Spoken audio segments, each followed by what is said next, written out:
Ce qui tue les pasteurs, ce qui tue l'église, ce qui tue les fidèles d'aujourd'hui, ce sont des faux enseignements. Donc déjà, promesse en Zambesa. Jésus-Christ promettait déjà ses disciples que ceux qui vont marcher dans la piété, ceux qui vont marcher dans la crainte de Dieu, ceux qui vont prêcher la vérité, ceux qui vont préserver les âmes, orienter les âmes dans la vérité, ils seront persécutés. Mais aujourd'hui, le pasteur balingi persécution, mais balingi vie à facilité. Ce qui pasteur a la crainte, il y a communiqué crainte. Ce pasteur azali na respecter ma principe. Yanzambe a communiqué ma principe. Ce pasteur azana ko otambo na ko banganzambe a communiqué pe ko banganza. Ce qui pasteur azandoki a communiqué ki ndoki na ba auditeur. Ce qui pasteur azan magicien a communiqué magie.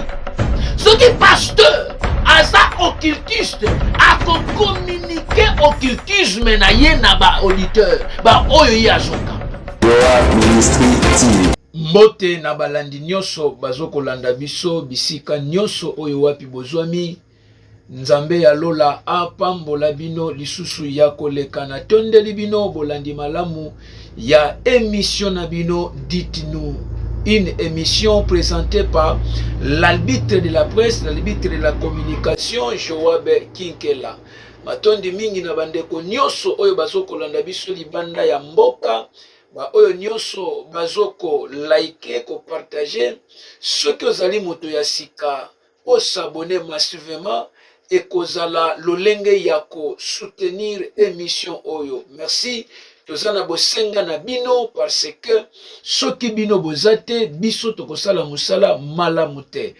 Bozali liboso ya baetando inene na bino pona kolanda émission na kati ya chaîne na bino YouTube oyo bolingaka mingi Joab Ministry TV JM TV oyo zoko pese la bino masolo na lolenge elongo bani. Alors merci na bandeko nyoso oyo baza bisika nyoso na pesi. Merci na mon épouse Charlie Kinkela, na pesi lisusu mbote na centre évangélique Le Chemin vers Jésus-Christ, ba ndimi nyoso, ba collaborateur, ba pasteur, ba serviteur nyoso, ba intercesseur, ba protocolaire oyo bazoko sala musala na nzambe elongo bani pe na kati ya droiti nzamba pambola bino. Na pesi mbote na mon père dans la foi le patriarche Josaphat Tedi Kakingamba. Na pesi lisusu mbote epaya molandi munene ya JM TV le prophète Jefte Matondo kuna na Brazzaville, molandi munene lisusu ya JM TV le prophète Joël Mbubi, molandi munene ya JM TV oyo babengi na kombo ya Pasteur Dietukano mbote na yo mingi. Alors katina esika oyo tozali penza na makambu ebele oyo tokolobela, me tozana sujet moko oyo tokolobela na esika oyo. Qu'est-ce qui tue l'église d'aujourd'hui? Nini oyo ezoko boma ba église ya lelo tokoyeba yango. Nini oyo ezoko boma ba église, nini oyo ezoko boma ba vie ya bana na nzambe, nini oyo ezoko boma ba avenir ya bana nzambe. Parce que ebele bazuya na kati ya église olie bazwa vie na bisika bazwa vie bazozwa vite, na bisika bafungwama bazofungwama te, na bisika bakende liboso bakende liboso te. Au contraire tozokomona ebele ya bana nzambe bazoya kobeba na kati ya église. Or mission ya église ezanini, rôle ya église ezanini. Est-ce que église ezoko jouer rôle na yango? Si l'église ne joue pas son rôle, banani bazaba auteur na yango, ce sont des dirigeants. Ba dirigeants oyo bazoko diriger, bazoko diriger bien te. Qu'est-ce qui fait que ba dirigeant ba diriger bien te? Yango na tokoyeba na esika o. Alors par rapport ya l'église, ba pratique oyo ezokosalama na kati ya église ezokamwisa penza bana na nzambe. Je crois que oyo ezali 6e numéro na bino na kati ya église en danger, église en danger. Lelo eza na biloko misato, ba image misato oyoyo nakolakisa bino balandi na biso ya JM TV. Bozoko landa yango, nazotia yango te pona ko ridiculiser ba pasteur, nazotia yango te pona ko faire circuler ba mauvaise image ya église to ya bakambi. Mais Bible lobi que soki ovandi kimia et que moni mabe moko me ovandi kimia, yebaka ke makila ya batu wana ovandi kimia olobi te, makila ya batu wana ekokita likolo na yo. Na boyi que na tangu nazoko kweya na ba video ya boye na tika libota nzambe elimwa to libota nzambe ezala perdi. Non. Alors bandeko balandi toko lakisa bino na kati ya video ona kweye na yango ezali un pasteur tripote les fesses de ses fidèles. Un pasteur azoko tripoter les fesses de ses fidèles. Quand ndenge bozomona azobeta na kati église, azobeta bambata na ba fesses ya bana basi, azobeta bambata na fesses ya bana basi.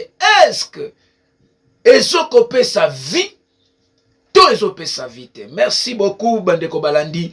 Tokomona pe que non, un pasteur prend la place de Dieu. Un pasteur azozwa esika ya nzambe, azokota na église bazotandela ye maputa, azokota na église honneur nyonso oyo yesengeli nkolo azwa ezokita na kati ya mutu, ezokita na kati ya mutu. Qu'est-ce qui tue église? L'église d'aujourd'hui est dans la 3e position. Toko lakisa bino, un pasteur qui soulève ses fidèles et les jette par terre. A tomboli fidèle lokola kache, a bambiye na bakiti. A tomboli fidèle, a bambiye na bakiti. Papa ya batu, un responsable, père des enfants, un marié, papa oyo azana mwasi na ndako azana bana. Alors parfois pe mwasi na bana bazana kati ya église, alors bamonaka papa na bango batomboli ye babambi ye likolo bakiti, batomboli papa na ye lokola kache. Quelles sont des pratiques? Alors tout à l'heure nous allons suivre cet élément. Il y a chorale Korevel le maire oba yembe biso nzembo kitoko et na sima koyoka loyembo oyo toko songa pona ko pese la bino maye oyo esengeli ya kopesa. Merci beaucoup. Ceux qui te koloba munoko moko na régie bako balancele biso loyembo ya Korevel maire. Merci beaucoup et on se retrouve juste après.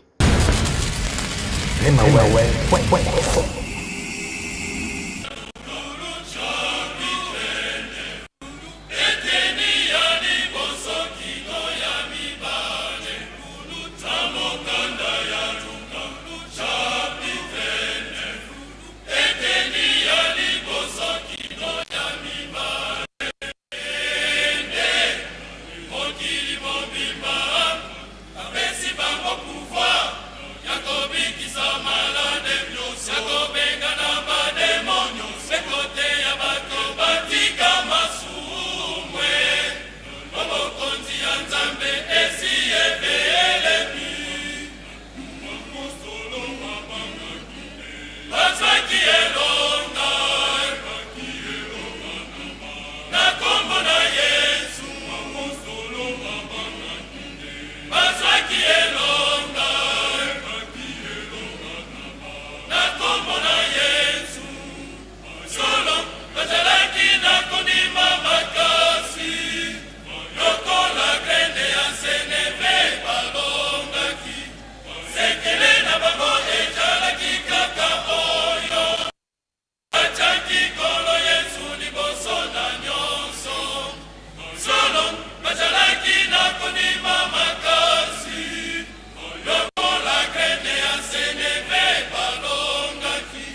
De retour sur ce plateau, bandeko balandi na tondeli bino bolandi malamu na loyembo oyo touti kolanda ya Correvel Maire akendaki na installation ya un pasteur Jean kuna na église CEC Matete.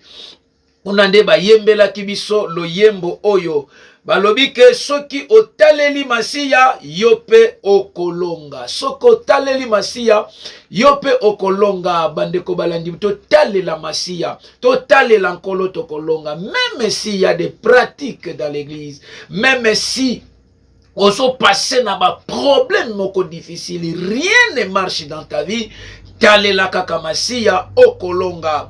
Soki kondima na yo eza lokola graine ya seneve okolonga soki kondima. La Bible dit, si vous avez la foi, vous direz à cette montagne, ôte-toi de là et rejette-toi dans la mer. Bien-aimé, soki kondima na yo ezali lokola graine ya seneve, okolonga okokende liboso. Soki okotia Yesu liboso na yo ekosimba. Soki okotia Yesu liboso na yo ekosimba. Mais Jésus à la première position. Tianzambe na première position. Soko tianzambe na première position, vous aurez la solution. Bien-aimé dans le Seigneur, mabe ekozalate. Mabe ekokima yo. Ba problème ekokima yo. Yesu alobi tala miracle ekolanda baye. Bako ndimela ye. Tala bikamwa ekolanda ba oyo bako ndimela ye. Correvel yembeli biso. Voici les miracles qui accompagneront à ceux qui auront crié à mon nom. Ils chasseront les démons. Ils imposeront les mains aux malades et celles-ci seront guéries. Voilà pourquoi bandeko balandi esengeli toyeba que mwana nzambe alukaka miracle te. Mwana nzambe oya ndimeli Yesu Kristo lokola mokonzi pe mobikisi akokende koluka miracle te. Lelo soki ba mauvaise pratique ezokota na église. Lelo soki bandimi baza manipule. Lelo soki tozoko mona ba église ezoko bota malokola mayebo. Lelo soki ezali na baye oyo ba bengi ba faux prophète na kati ya mokili oyo bazoko manipule libota nzambe, bazoko désinstaller bana nzambe na royaume ya nzambe pe bazoko ndeko empeupler royaume ya Satan. Ezali parce que ba faux miracle au lieu bana na nzambe miracle elanda bango, mais lelo bana na nzambe bakoma ko luka miracle. La Bible dit vous attendrez, je suis là, n'y allez pas. Alors qu'est-ce qui tue l'église d'aujourd'hui? Mama na likambo na biso yangwana. Nini oyezo koboma ba église ya lelo? Nini oyezo boma bango? Miracle. Tokoma koluka miracle. Nga lelo tozo komona ke bazo bimisa ba misuni na kati ya nzoto abatu. Lelo tozo komona ke ba pasteur bazo kokata basuki ya bana basi na se. Lelo tozo komona ba pasteur bazo tombola bandimi bazoko bamba na mabele. Lelo tozoko mona eke bandimi ba faux pasteur, ba faux prophète bazoko liesa bango matiti. Lelo tozoko mona makambo ebele zoleka na kati ya église sans tenir compte que tozo mona lelo bandimi ke bazo tia bango na kati ya banzungu, bazo tia ba épice à cause ya kende koluka miracle. Un enfant de Dieu ne cherche pas les miracles, mais un enfant de Dieu, c'est le miracle qui lui accompagne. Car il est écrit réellement que voici les miracles qui accompagneront à ceux qui auront crié. Avant que miracle ait accompagné, tu dois d'abord croire. Croire à quoi? Croire à la parole de Dieu. Croire que Jésus-Christ est Seigneur. Croire que Yesu Christo a koufaki a sekui pe azanabomoy. Gloire à Dieu. Alors, qu'est-ce qui tue l'église d'aujourd'hui? Qu'est-ce qui tue l'église d'aujourd'hui? Bien qu'il existe d'autres moyens de tuer une église, mais il y a 4 éléments qui peut détruire, qui est en train de détruire l'église. Et parmi ces 4 éléments, j'aurai la capacité de vous développer que 2 éléments. Et les 2 autres éléments, tokomona yango na émission prochaine. Peut-être na 7e numéro. Ou yeza 6e numéro. Et les 4 éléments oyo, eza efficace. Oyo ezoko détruire ba pasteur. Ezoko détruire ba église. Ezoko détruire ba vie ya bana na Nzambe.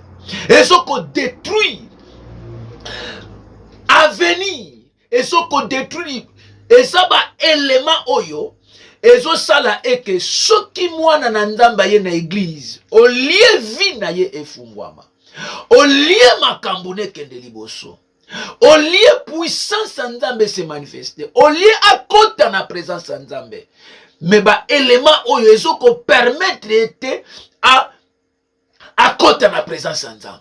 Ba élément oyo ezoko permettre yete akota na présence ya Nzambe. Ezo permettre bango te bazala en contact na Nzambe. Il faut savoir que koya na église ezeloko mususu, kozala en contact na Nzambe, kokutana na Nzambe, rencontre ya Nzambe ezape loko mususu. Aujourd'hui, nous voyons que les gens viennent dans l'église. Ndoki pa kokoya na église. Magicien pa kokoya na église. N'importe qui a kokoya na l'église. Mais la différence est que lorsque je viens à l'église, est-ce que na osa la rencontre na Nzambe? To na osa la rencontre na milimo mabe.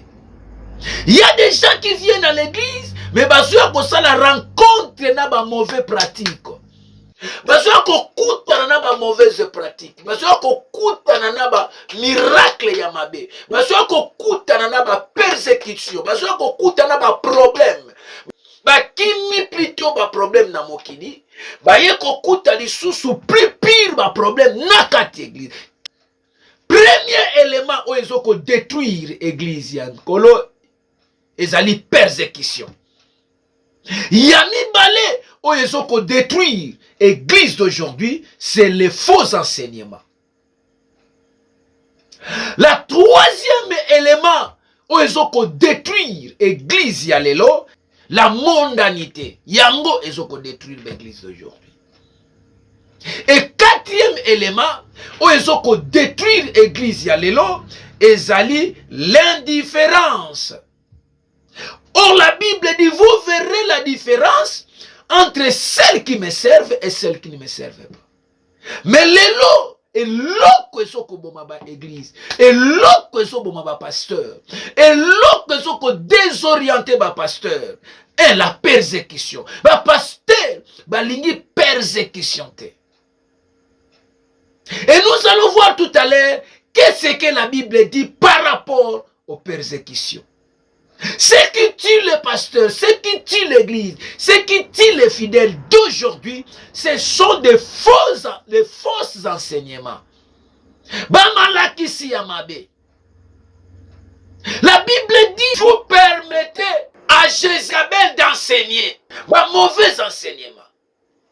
La mondanité, système ya monde de côté na kati ya église. L'indifférence.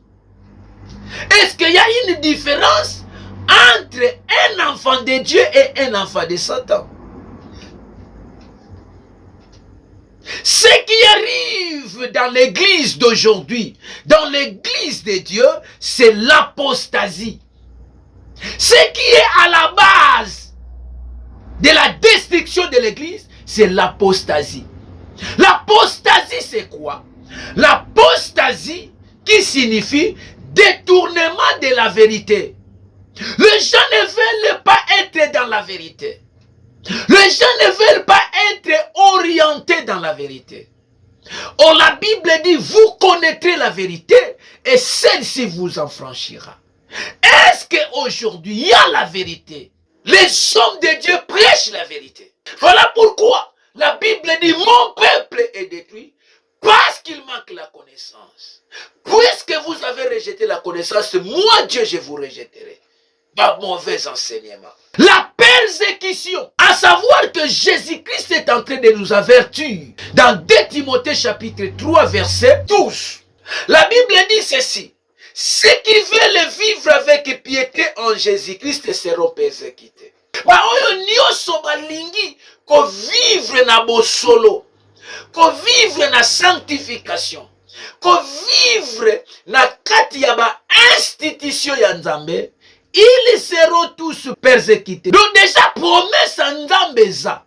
Jésus-Christ promettait déjà ses disciples que ceux qui vont marcher dans la piété, ceux qui vont marcher dans la crainte de Dieu, ceux qui vont prêcher la vérité, ceux qui vont préserver les âmes, orienter les âmes dans la vérité, ils seront persécutés. Mais aujourd'hui, le pasteur, balingi persécution te, mais balingi vie à facilité.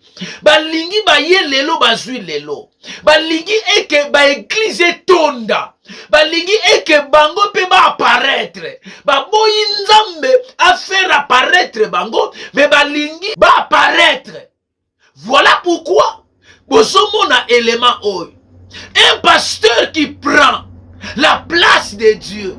La tango azokota na église, bazotandele maputa. Akota na église, bazokobetela ye maboko. Azokota na église, batu bazofukama. Azokota na église, azoluka batombola ye.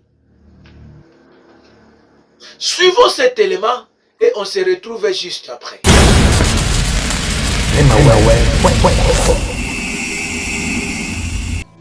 De ce que Seigneur,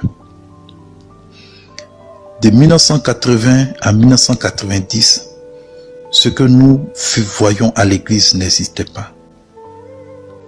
Nous sommes la génération qui a accompli ce que la Bible a dit de mauvais sur ce qui allait arriver sur la terre. La Bible a dit qu'il y aura des faux prophètes. Certains même vont porter le nom de Dieu, de Jésus-Christ.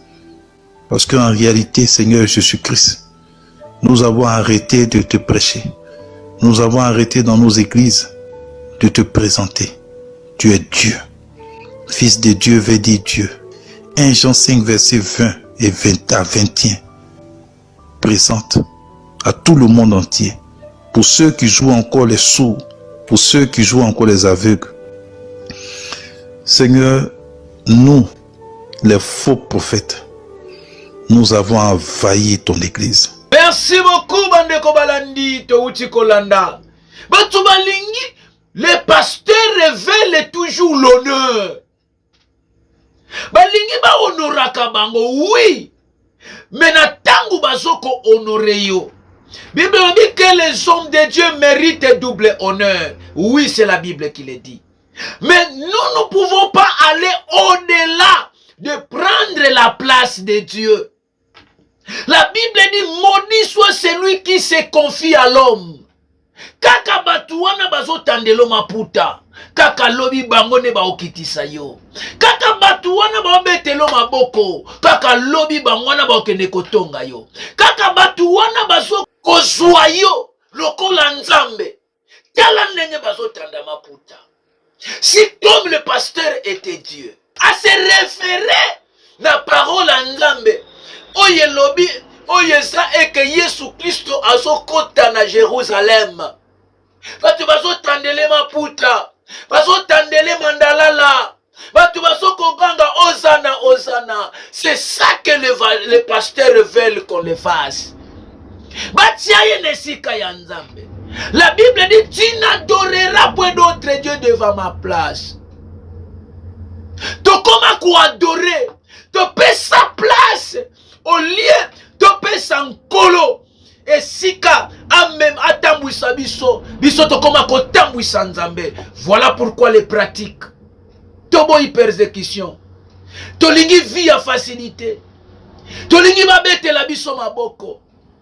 Tolingi batombola kabiso. Tolingi babenga kabiso babos. Ba pasteur balingi lisusu ko genete. Balingi lisusu ko kota. Na présence nzambe te balingi vie ya facilité. Bakeno lukela bango bapesa. Babenga ngai temps plein na église. Temps plein. Voilà pourquoi aujourd'hui nous sommes en train de manipuler les fidèles. Ceux qui veulent vivre avec piété en Jésus-Christ seront persécutés. La deuxième chose qui tue l'église, c'est le faux enseignement. Jacques chapitre 3 verset 1. La Bible dit, mes frères, qu'il n'y ait pas parmi vous un grand nombre de personnes qui se mettent à enseigner. Car vous savez que nous serons jugés plus sévèrement. Qu'il n'y ait pas parmi vous un grand nombre d'enseignants. L'enseignement yamabe ekoti. Les fidèles, c'est sous la capacité de discerner quels sont les vrais enseignements et quels sont les faux enseignements. Yamana lelo zomona na église, un pasteur, un prophète, un dirigeant a eu audace. Ya okene ko betaka ba fesi ya bandimi. Ba pratique ya mabe koti. Voilà pourquoi tozomona élément oyo ya un pasteur a eu bandimi ya basi alekisi bango liboso peye azozwa loboko na o bozo komona azobeta na ba fesi en plein culte. Aobeta na ba fesi ya ba tala yangwana ye wana pa e bandimi basana esengo batindi ba fesi na bango pasteur abetaka. Bien-aimé, où va ce monde? Ce qui tue l'église d'aujourd'hui, ce sont des pratiques, ce sont des faux enseignements. Enseignant bango nini?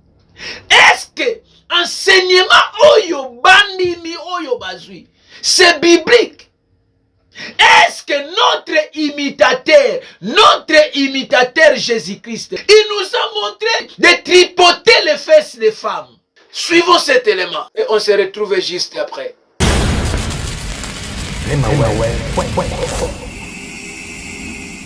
Dans la journée du 2 mars, la vidéo d'un pasteur devient très virale sur Internet. Ce pasteur d'origine ghanéen couche avec ses fidèles en direct et quand il a été interrogé sur cette pratique bizarre, il dit avoir été inspiré par le Saint-Esprit pour purifier ses fidèles de l'intérieur. See what I'm doing? Y'all do it with me. Like this, right?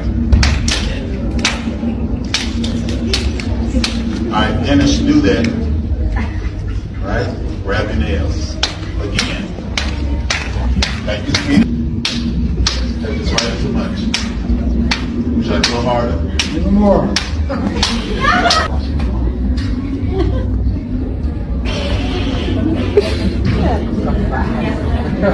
Now what I asked right here, do I have her consent?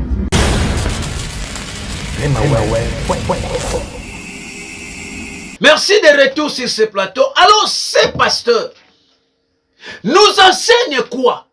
Et n'attendons les qui sont sur les réseaux sociaux. Idée na ye, intention na ye, message ni nazo kolekisa. Bane ko balade.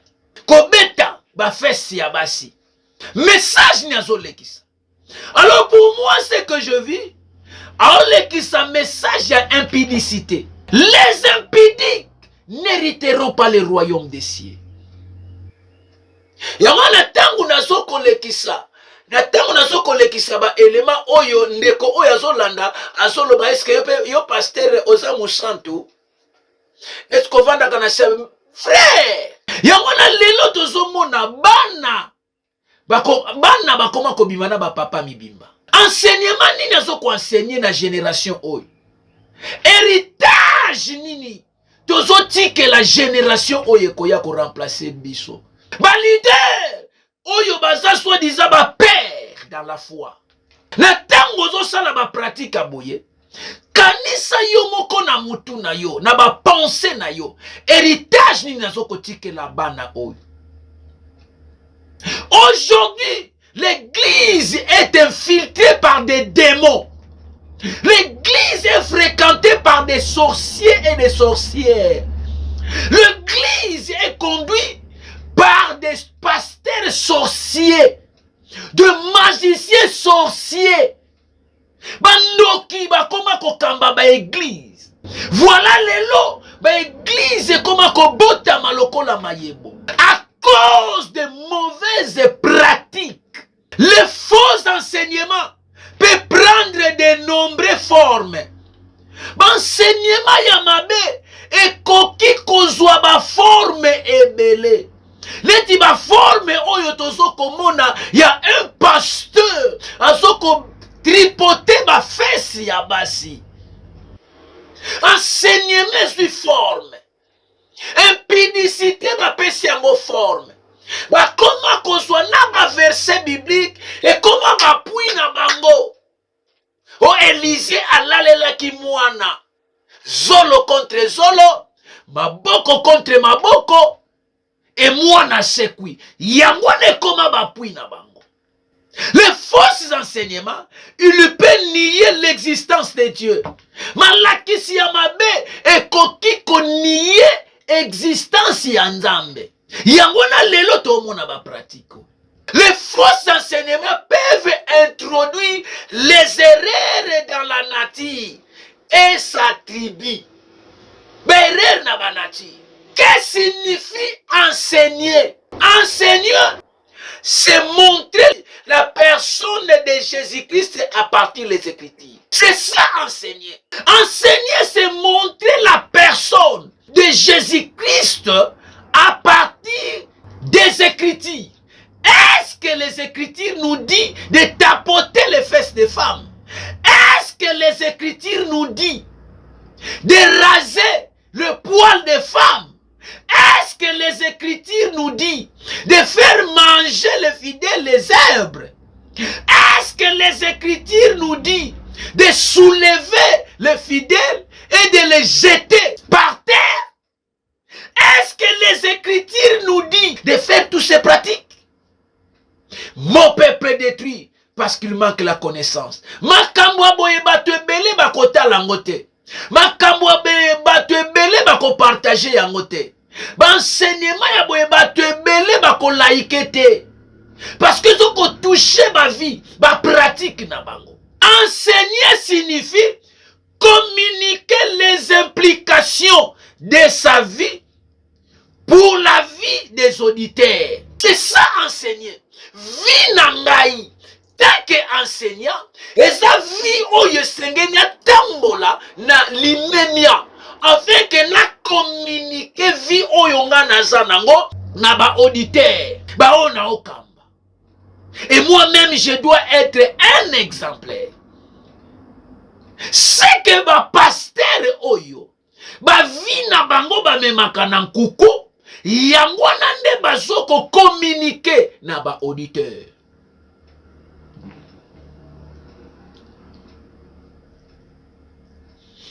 Ce qui pasteur aza ndoki a communiqué ki ndoki na ba auditeur. Ce qui pasteur aza magicien a communiqué magie. Ce qui pasteur aza occultiste a communiqué occultisme na ye na ba auditeur. Ba oyo ye azokamba. Ce qui pasteur aza na crainte ya Nzambe a communiqué crainte. Ce pasteur azali na ko respecter ma principe. Ya Nzambe a communiquer pe ma principe. Ce pasteur azana ko otambo na kobanga Nzambe a communiquer pe kobanga Nzambe. Ya ngono so mona ba leader ba BBC génération. La mondialité, c'est le caractère de ce qui est mondain, qui relève de la société les gens en vue à la monde. Lorsqu'on parle de la mondialité, ezali système oyo mokili ezokomema. C'est la fréquentation du monde. C'est aligner sa vie sur ce qui est normal dans le monde. Osoko aligner vie na yo na oyo eza normal ya mokili. Oh, la Bible dit, ne vous conformez pas du siècle présent. La tango tozolobe la monde, tozomo na système ya fonctionnement. Mokile fonctionna kandenge nini? Mokile fonctionna kana impudicité. Mokile fonctionna kana lokuta. Mokile fonctionna kana magie. Mokile fonctionna kana ba haine. Mokile fonctionna kana ko abuser ba vie ya bana. Mokile fonctionna kana ba haine, jalousie. Mokile fonctionna kana na ba division. Mokile fonctionna kana na makambo ebele. C'est ça le système de fonctionnement. Mokile zoko fonctionner na trahison. Mokile zoko fonctionner na manque d'amour. Mokile zoko fonctionner na tiraillement, na escroquerie. C'est ça le fonctionnement du monde. Les autres hommes, ba pasteur bazoko bima na ba réseaux sociaux. Réseaux sociaux na ba pasteur est commis réseau ya ba compte rendu. Tomoni ma père, soi-disant ma père de la foi. Denis Lessi. Na pasteur Walesa. Tiraïma Nakal. Où va l'église? Pasteur Walesa. Père spirituel. Église Amounen. Prophète Denis Lessi. Enseignement nini bozoko pesa na bandimi. Bozoko mi benga ba père de la foi. Exemple nini boko pesa biso oyo toza na se bana bozana ba renommé. Est-ce que boko ki ko résoudre ba problème na bino te na kwe moko boke na ba restaurant boana ba mbong oke na restaurant moko bengisi muninga bo résoudre problème wana à l'amiable. Mais lelo pasteur Walesa obimi olobi ke ba osalelo ba complot Otangi, Denis Lessi pe koto ya bimi, un prophète de la nation. Oh mokile yebi, allez bo komisi réseaux sociaux ba tata mi bimba, bo komisi bo bengela nana nu Walesa na Denis Lessi. Makamu bo sala na ba réseaux sociaux. Et pesa ni enseignement nini bozo ko enseigner. Peuple de Dieu. C'est ça qui tue l'église. Ba tiraillement ya boy. Nakoya kozonga pona député oyo jeune oyo député yemoko député yemoko sénateur yemoko prophète yemoko soki nani akeko kutana na président de l'assemblée provinciale et ami bengi prophète nako kende na daki député na yote nako kende na ki sénateur na yote nako kende no soki na ki député national provincial nako kende na yo tant que lobaki keno osa prophète. Est-ce qu'un prophète peut escroquer la nation? C'est ce qui tue l'église, les mensonges. To lingi vi apressé to boy conseiller la taille en zambe. Oh, la Bible dit dans Ecclésiaste, chaque chose a son temps. Il y a un temps pour pleurer, il y a un temps pour rire. Il y a un temps pour manger, il y a un temps pour ne pas manger. Vie pressée. Écoute Sabatou Bonganga. Jacques chapitre 4, verset 4. La Bible dit, ne savez-vous pas que l'amour du monde est inimitié de Dieu? Moto yaza na bolingo ya système ya mokili. Akomaka ennemi ya Nzambe. Il est contre Dieu. Tout ce qu'il fait, il ne fait pas ça parce qu'il aime Dieu. Parce qu'il est un enfant de Dieu. Mais parce qu'il est mandaté par Satan pour détruire les vies humaines. C'est lui qui veut être ami du monde, sera ennemi de Dieu. Oyo nyonso alingi kozala camarade to muninga ya mokili, ko vivre na système ya mokili, ami komisi ennemi ya Tata Nzambe. Suivons cet élément d'un pasteur qui s'est fait catcher. A tombo la bandimi azo bamba. A tombo li mondimi azo ko bamba. Suivons cet élément et on se retrouve juste après. Merci.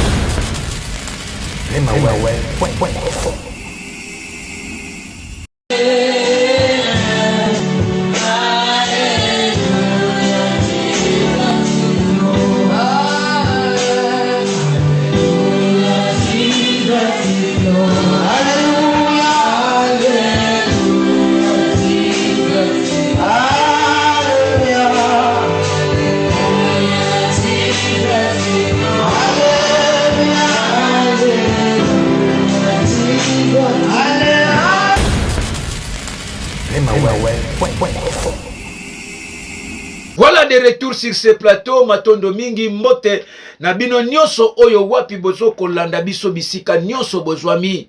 Ndeko na ngai prophète Joël Mbubi. Ozomona makambo oyo ezokoleka na église, pasteur a commune Kacher. Atomboli mondimi abambiye na bakiti. Atomboli mondimi abambiye na bakiti ba double patte. Mokili na kati ya église. Où va ce monde? Na tango zokende na ba église, il faut yeba bisika naza. Est-ce qu'on prêche la vérité? Est-ce que Christ est au centre de ce message? Est-ce que le pratique au bateau pratique est biblique? C'est alors que vous allez vaincre. Merci beaucoup à tous ceux qui nous ont suivis. Que l'Éternel notre Dieu vous bénisse abondamment. C'était votre humble serviteur, l'apôtre Joab Kinkela. Oyo azoko pese la bino masolo ndenge ekoki kolekela. Alors, napesi lisusu merci. Nabandeko nyonso oyo bazoko conseiller biso. Merci. Nabandeko nyonso oyo bazoko landa biso libanda ya mboka. Na États-Unis namoni ma sœur Epiphanie mbote na yo. Ma sœur Shekina mbote na yo. Na France mama Adèle mbote na yo. Kuna na Angola ma petite sœur Menaya Mekinkela mbote na yo. Pe ba neve nanga na ba nièce nanga nyonso oyo baza na Angola. Nzamba pambola bino. Je crois que déjà l'année prochaine na kozala déjà kuna na Angola koya kotala bino. Nzamba pambola bino. Nzambe apambola Centre évangélique Les Chemins vers Jésus-Christ. Nzambe apambola le prophète Joël Mbubi. Nzambe nalola apambola lisusu yakoleka oyo estangami mon père dans la foi. Le patriarche Josaphat Tedi Kakingamba Nzamba pambola yo. Merci beaucoup na ba soutien na yo nyonso. Merci na mon prophète Jephté Matondo depuis Brazzaville. Merci na ba soutien na yo pe merci na ba encouragement na yo o encourager kinga makasi que mon fils Sala Musala wana eko sunga libota Nzambe oyo baza musika pe baza pembeni parce que ebele baza na besoin ya ba enseignement oyo po ba longwa na monde ya ténèbres bakota na monde ya Nzambe. Merci beaucoup mon prophète Jephté Matondo ya arbre de vie. Papa merci na ba encouragement na yo pe na esengo na tangu na monaka bino na monaka boza ba exemplaire esengeli Congo oyo ekonzama na ba papa lokola Josaphat Tedi Kakingamba ekonzama na ba père spirituel lokola ba prophète Jephté Matondo binonde sengeli bozwa bisika wana po église ezakobeba na ba pratique indésirable pe na ba pratique oyo ezoko sepelisa Nzambe te. Merci lisusu na couple honorable Mbengele Nzamba pambola bino. Merci na couple Nsaka na ba effort nyonso oyo bozo kosala natina ya pasteur na bino. Nzamba pambola bino. Et merci na couple Simon Nzamba pambola bino lisusu ya koleka na effort oyo bozo kosala na ba sacrifice bozo kosala en fait que église na Nzambe ekende liboso. Merci na maman Koko bisiko zali mbote na yo na lolenge oyo o memaka pasteur na yo na mutema. Merci beaucoup ma fille. Merci na ma fille Jocelyne Nzambe apambola yo na musala kitoko oyo zoko sala. Merci na ma fille Asi Nzamba pambola yo na ba sacrifice nyonso zo sala loboko Nzambe zaliko na yo. Merci pe na ba permanent nyonso oyo bazoko sambela butu moi tongo midi. Pourquoi? Po eke église ekende liboso. Nzamba pambola bino telema boza ebele na okoka kotanga bino nyonso kombo te. Nzambe apambola mon fils Israël Nsaka. Nzamba pambola yo et matondi mingi na bino nyonso. Merci na mon épouse Charlie Kinkela. Et merci na bana nyonso oyo baza zinga na ngai pona kopesa batoli nzamba pambola bino. Et quant à moi, je vous dis, restez toujours branchés sur notre chaîne JM TV. Vous ne serez jamais déçus. Merci. Ciao.